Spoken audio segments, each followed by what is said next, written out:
Olá, Sanatório Tricolor TV, na área notícias, informações, opinião sobre o São Paulo. É aqui sempre compromisso com a verdade, trazemos números, fontes, estatísticas, tudo para trazer para você a verdade, compromisso nosso com você, torcedor, porque não queremos que você caia em fake news. E vamos começar esse vídeo aqui mandando primeiramente um salve para o José Alves, que acompanha aí o Sanatório Tricolor, deixa os comentários, o seu like, participa dos nossos vídeos. Um salve, um grande abraço para você. O São Paulo jogou contra o Grêmio e tivemos mais uma daquelas exibições miseráveis do São Paulo do Diniz. E aí você olha que é tabela de classificação e aí bate aquela reflexão, né? O São Paulo em quarto lugar, com o time do Diniz, você vê, o São Paulo não tem elenco para estar disputando na parte de baixo da tabela. Prova disso que é mesmo com o Diniz, um técnico muito fraco, um entregador de colete, o clube consegue estar na quarta colocação. Eu fico imaginando se a gente tivesse um técnico de verdade, um Rogério Ceni, um próprio Galhardo do River, ou se a gente voltasse tempos atrás, quando a gente tinha o Muricy Ramalho, se esse time não estaria disparado na liderança do campeonato e poderia ganhar esse campeonato com sobra. São Paulo acumulando vacilos absurdos no campeonato, com uma sequência de empates aí enorme. Realmente o time do Diniz não perde, porém é um time que vacila e perde pontos contra times como Coritiba, como contra Red Bull Bragantino, que perde ponto contra um Santos, um jogo praticamente ganho, que teve aquela barreira mal montada do Volpi miseravelmente, e agora contra o Grêmio faz uma partida novamente horrorosa, e aí o São Paulo não consegue novamente os pontos, e aí cria até um distanciamento social entre os três aí, né? Agora já são 4 pontos, vantagem podendo ser até aumentado. O São Paulo aí que também tem um jogo a menos, tinha 2.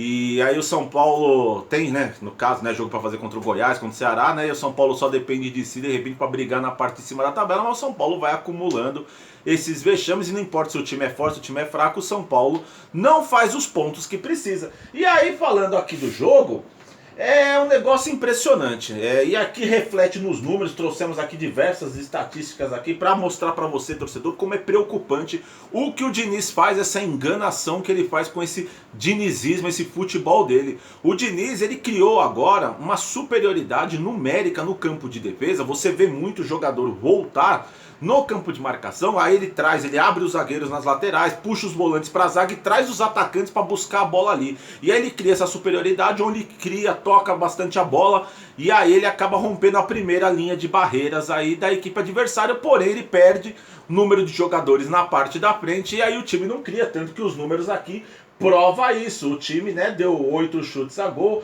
apenas 1 no gol, com 63% de bola, 533 passes trocados, sendo que 80% desses passes foram trocados no campo de defesa. Inclusive o Trajano aqui, ele traz uma chart que ilustra muito bem o mapa de calor de São Paulo, todo no campo defensivo, e o torcedor com seu mapa de calor, a nossa cabeça fervendo, borbulhando, vendo o São Paulo mais um ano deixar passar a oportunidade de ganhar título. São Paulo, um time extremamente caro, é uma das folhas salariais mais caras do país, e você vê jogadores da base que estão fazendo a diferença, e medalhões, jogadores como um Daniel Alves entregando absolutamente nada. Daniel Alves, que temos um assunto aí seríssimo para falar dele, e vamos trazer aqui ainda nesse vídeo, acompanhe.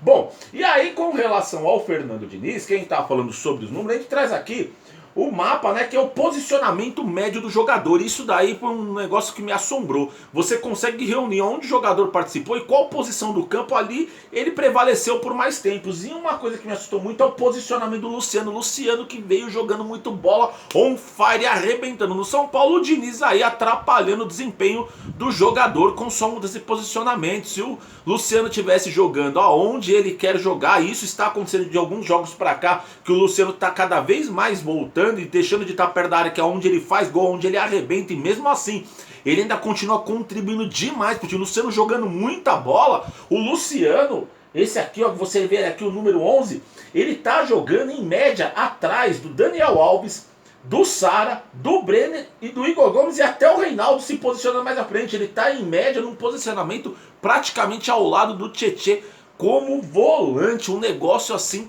pavoroso, absurdo, sendo que é o jogador do São Paulo que veio fazendo gol. Inclusive o Diniz, que tem aí uma tendência, né? Acho que eu não gostar de quem faz gol. O Brenner, né, como ele mesmo intitulou, que tem carisma com o gol, foi na base da insistência, da pressão da torcida, que ele foi a campo, porque o jogador entrava, fazia gol e voltava pro banco. E o Pablo lá, que não fazia nada, continuava como titular. O Brenner só tinha 2 jogos como titular quando a torcida fez o escarcéu, e hoje ele é o artilheiro da equipe, para você ver como o Diniz tem uma implicância com fazer gol. Esse mapa de calor atrás do negócio do Diniz parece que é tocar a bola para trás, um negócio absurdo. E aí você vê um jogador que nem o Luciano, que pô, podia estar lá do lado do Brenner no ataque, fazendo gol, balançando as redes, pro São Paulo não empatar tanto, um jogo aí que foi 0-0, um jogo sonolento, medonho.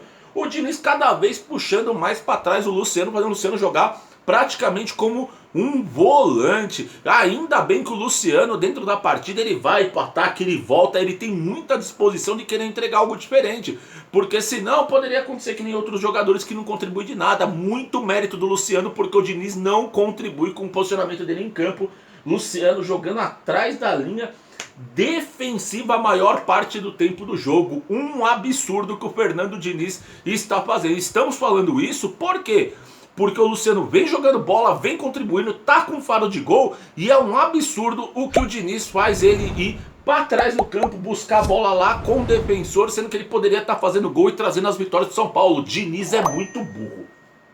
Falando em burrice do Diniz, o Diniz é um cara que demora demais para mexer no time. E quando mexe no time, ele coloca os caras mal, os caras obedecem o posicionamento dele. Eu acho que o jogador também tem que ter um pouquinho de desinteligência aí e pegar e falar, né, que Diniz, é pra fazer isso, mas na hora que entrar em campo, tentar mostrar o seu espaço como o Brenner fez. O Brenner, ele punha como ponto dele, o Brenner se enfiava lá no meio, fazia gol, e aí conseguiu sua vaga de titular por pressão da torcida. Agora esses daqui entram e faz o que o Diniz quer. E aí você vai olhar o mapa do calor aqui como um Vitor Bueno, você vê que a maior parte do tempo dele, ele apareceu ali, ó, na parte de trás da linha defensiva de campo. Um jogador que entraria para dar mais ofensividade, ficou jogando ali no campo de defesa, com poucas participações na parte de ataque, nenhuma em profundidade lá perto da área, todas nessa área zona morta de meio de campo. Então eu falo, o jogador tem que ter inteligência, tem que, Sérgio, né, fazer isso,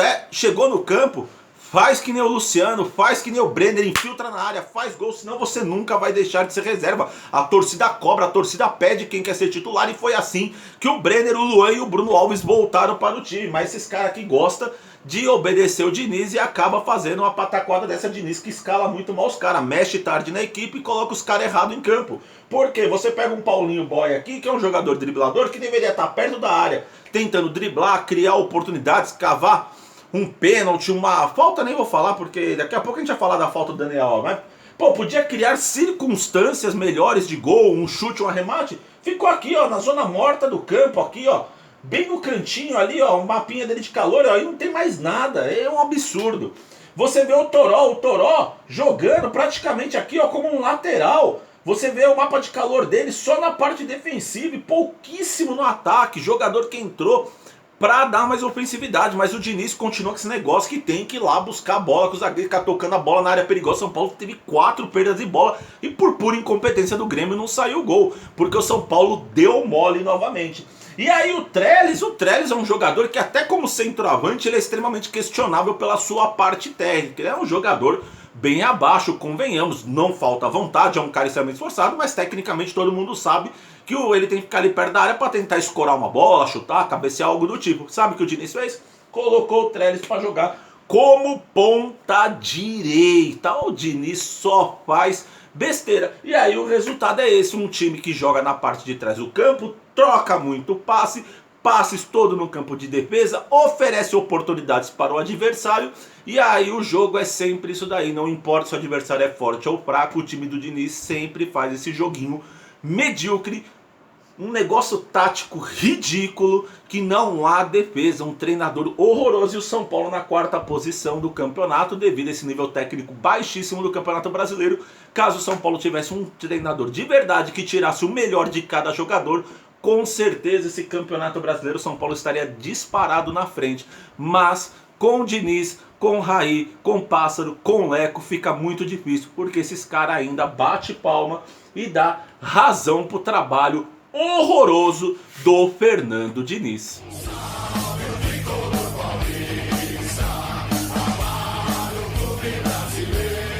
E agora o assunto é Daniel Alves. Olha, gente, que coisa, que sonho que deu errado. Estávamos contratando o melhor lateral direito do mundo e arrumamos um malo, um pagodeiro, um cara com uma soberba absurda que está fazendo hoje em dia muito mais mal para o São Paulo. Inclusive esse lance aqui que a gente vai falar da falta e muito mais sobre Daniel Alves, a gente vai começar falando disso. A gente fez até o post aqui, olha, contra o Inter, contra o Grêmio, posicionamento de jogadores, tudo igual. Inclusive falamos que errar é humano, persistir no erro é Daniel Alves, é ser muito burro. Tonico, solta o lance da falta horrorosa do Daniel Alves. Eu esperava mais bola de São Paulo e Grêmio, confesso. Eu esperava mais, né, São Paulo? Bom, torcedor tricolor, você viu aí o lance, que coisa absurda. Eu não consigo acreditar que o Daniel Alves seja um jogador para esse tipo de futebol. Muita gente falou na internet que era má vontade, que era de propósito. Olha, a gente não tem como provar isso, mas o sentimento que fica é que Daniel Alves, por ter sido escalado lateral, fez uma partida de extremamente má vontade. Inclusive, durante a partida, os comentários, todo mundo criticou um festival de críticas com o Daniel Alves. Inclusive, o Daniel Alves fez a partida, para esquecer aqui como traz os dados do São Paulo FC, que ele fala, em 75 ações com a bola, a pior em 10 partidas que ele fez no Brasileirão. Daniel Alves aí participando muito pouco do jogo. E em desarmes foi a segunda vez que ele saiu de campo sem desarmar ninguém. O Daniel Alves é um jogador que não dá combate. O São Paulo é o time que menos recupera a bola no campeonato. Isso tanto atuando como lateral agora, que ele foi muito mal sem desarmar ninguém, inclusive no meio de campo. É a segunda vez que ele não desarma ninguém, mas quando ele desarmou, a maioria das partidas é com um desarme baixíssimo. O São Paulo melhorou um pouco defensivamente, porque o Luan, fazendo 2 jogos, já tem mais desarmes aí no campeonato do que o Daniel Alves no campeonato inteiro, para você ver o nível do futebol do Daniel Alves, que joga na parte de trás do meio de campo, contribuindo muito pouco para o time, tanto ofensivamente, nada praticamente defensivamente, deixando espaço para o adversário deitar e rolar no meio de campo, além daquela lateral esquerda nas costas do Reinaldo, que é uma avenida que já tem nome, tem placa, tem tudo, porque já são anos de Avenida Reinaldo. Bom, e aí essa falta aqui do Daniel Alves, ela virou um meme. Então, Tonico, faz um favor, pode soltar todos os memes que você tem. Tem esse daqui, ó, que é a bola aqui, ó, saindo da atmosfera. Tem vários. Pode soltar os memes aí pro pessoal ver, porque o nosso jogador de 1,5 milhão virou piada. 1,5 milhão pra virar meme.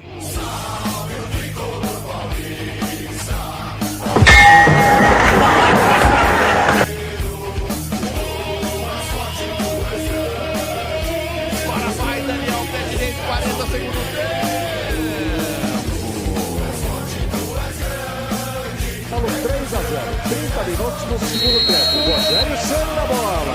Bateu pro gol! Torcedor, você viu, né? Daniel Alves, um jogo bosta e meme virou assunto pra deboche, tanto de rival e até o próprio torcedor tricolor puto da vida fez aí meme que não acaba mais do Daniel Alves. E aí a gente fala do Daniel Alves, né? É um negócio assim que é preciso, sabe? É um sonho que deu errado. O Daniel Alves, ele foi um jogador que ele já chegou com mentira no São Paulo. As manchetes, já mostramos aqui outras vezes, eram todas. Contratou o melhor lateral direito do mundo. E aí o Daniel Alves já foi claro para Raí, para Pássaro, para toda essa cambada, que ele não iria jogar de lateral, que ele iria jogar de meio campista. E até que de início queria deixar aí um abraço pro Zé Renato Ambrosio aí do Sport TV, né? Que tá sempre acompanhando o Sanatório Tricolor. E até com informações que a gente tem aí de pessoal que tava cobrindo de dentro da partida, é o quê? Que durante o jogo o Daniel Alves, você reparou, ele mudou de posição com o Tietê, porque ele sinalizou para o Diniz que estava cansado e o Diniz, de vez tirar ele do time, não, foi lá e falou, não, inverte, faz aquilo, sabe? Porque ele não tira o Daniel Alves do time. Inclusive tem um vídeo aí do Diniz falando o porquê que ele não tira o Daniel Alves do time. Mostra aí, Tonico, por favor. Mas o Daniel é uma grande referência. Eu não tiro porque eu acho que ele produz muito. Ele produz muito para o time. Mesmo quando ele não produz tecnicamente, ele produz de outras formas e ele é muito importante. No momento que eu achar que eu tenho que tirar, eu vou tirar. Mas eu não tirei porque eu acho que não tinha que tirar até o momento. E ele é um jogador diferenciado no estilo da parte. Não é que ele não sai nos jogos, ele não sai de treinamento. Desde que eu estou aqui, ele não saiu nem um dia de treinamento. Ele é um cara que tem 37 anos, mas você vê o GPS dele, o número de ações intensas, ele é um cara que a gente fica pela idade. Você tem que ver o que ele entrega, o que ele corre. Todo jogo ele corre. Pode errar tecnicamente um jogo ou em outro, mas assim, ele corre e entrega para o time sempre. Está sempre querendo jogar, sempre treinando. E termina o treino e ele ainda continua treinando. Ele chega antes, treina o treino todo e depois ainda continua treinando, fazendo os trabalhos específicos dele. Então é um exemplo de profissional, uma referência técnica do time e uma referência de personalidade. Então é importante que ele esteja no campo quase sempre e por isso que ele se mantém e tem minha total confiança. Bom, você viu, torcedor? O Diniz falando os motivos porque ele não tira. Ele não tira porque, na realidade, ele é um banana, ele não tem culhão. Porque aqui a gente tem números, informações e dados que comprova que tudo isso que o Diniz falou não passa de mentira. O Daniel Alves não está entregando nada disso que o Diniz está falando. Já mostrando com os números, com as perdas de ações de bola, com os desarmes, efetividade de cruzamentos. Ele está igualado com o Reinaldo, que tem o mais baixo no campeonato brasileiro, e todos os laterais esquerdos, o índice mais baixo de aproveitamento de cruzamento. O Daniel Alves tem os mesmos números, para você ver como a precisão, a eficácia do Daniel Alves está baixa. Onde ele tem números mais ou menos relevantes é de passe, porém quando você analisa os passes dele, são passes no campo de defesas e passes laterais. Então o Daniel Alves contribuindo muito pouco. Inclusive aqui a gente tem o mapa de calor dele, que mostra o Daniel Alves jogando aqui, onde ele mais se concentra em média, em todas as partidas que ele tem pelo São Paulo, é no campo de defesa, atrás da linha de meio de campo, na zona morta, e aí ele percorre o campo, porque ele cobra lateral, ele cobra falta, então você vai ver alguns mapinhas, uma partezinha amarela dele pelo campo. Bom, e aí o Daniel Alves hoje, ele custa para o São Paulo, ele junto com esse combo Juan Fran, que foi a enganação, né? O Daniel Alves veio como o melhor lateral direito do mundo, porém contrataram o Juan Fran para jogar lá, por ser um jogador europeu e para ninguém questionar do Daniel Alves ser meia. Foi parte de uma farsa que o Raí, o Pássaro, o Leco, essa turma junto com o Daniel Alves fez para enganar você, torcedor. Tá aí a verdade, o tempo sempre mostra a verdade, não tem mentira que dure para sempre, né? E aí, esse combo vai custar para o São Paulo, nesses 3 anos de contrato, um jogador que está com 37 anos, vai custar 73 milhões, praticamente o valor de uma venda de Antony, de David Neres. E aí é complicado, né? Você investir isso num jogador que não contribui. Então, uma das coisas urgentes que o São Paulo precisa é agora, terminando o campeonato, ou até antes, rescindir com o Daniel Alves e fazer cada um procurar seu rumo, porque não deu certo. Prova disso é o quê? O São Paulo ia trazer um parceiro para pagar os salários? Não trouxe. O São Paulo ia explorar o marketing? Não explorou. E agora, com toda essa descrença, tudo isso que a torcida tá de saco cheio com o Daniel Alves, algo que ele procurou, porque quando a torcida criticava, ele ia na rede social debochar. Quando o time precisava dele, ele fugiu da LDU de Quito e foi fazer pagodinho. E aí, quando precisa dele em campo, ele não entrega nada. A torcida está muito puta da vida. E a gente não fala isso pela nossa boca. É pesquisa, são números que estão aqui que podem comprovar isso. Daniel Alves, está valendo seu 1,5 milhão? 93% dos torcedores acha que não. Daniel Alves contra o Grêmio foi bom, regular ou uma bosta? 95% uma bosta. E na posição que o Daniel Alves quer jogar também perguntamos, tá aí, é pesquisa, não tem como você falar, é sua opinião, não é, é o que a torcida está falando. Daniel Alves como meio de campo, é bom, regular ou fraco? Para 70% é fraco. Fraco. Só 10% bom. 1,5 milhão num jogador que a gente vê que o futebol dele é fraco e 20% regular e 10% bom. Que é aquele povo que tem tudo quanto é canto, não é só no São Paulo, que é a turma do passapano. Então é algo assim que o São Paulo tem que fazer. Dentro do São Paulo, as informações é o quê? Que tanto do lado do Casares como do Natel já existe um movimento para a saída do Daniel Alves, dele não continuar no São Paulo no final do ano, porque o São Paulo precisa de uma reconstrução. O São Paulo vai bater 800 milhões de dívida, e nisso daí o Leco já deixou uma herança maldita. Tem valor do Tietê para pagar na próxima gestão, tem valor do Vitor Bueno, tem processo, tem conta que não acaba mais. E aí o seu Daniel Alves aí, se ele sair do São Paulo, é uma economia de 30 milhões que, olha, dá para contratar um baita jogador. E com esse salário dos dois juntos, somando, que faz parte do combo Daniel Alves, né?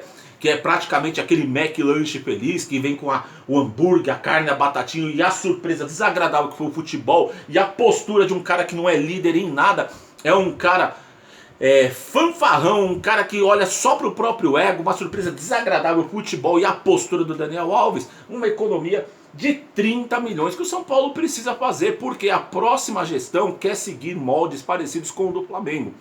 Equalizar as dívidas. O São Paulo tem uma base poderosa, é a melhor base do Brasil. Você vê o que o São Paulo oferece jogadores, o jogador vai pra fora, vai jogar que nem no Ajax, que nem o Antony, que nem o David Neres, os caras arrebentando no mundo. Você tem jogador de São Paulo espalhado no mundo inteiro, arrebentando, jogando bola. O São Paulo quer utilizar a base, prova disso, que se o time tá um pouco acima no Campeonato Brasileiro, é fruto do futebol da base. É fruto de um Luan, é fruto de um Brenner, é fruto de um Gabriel Sara.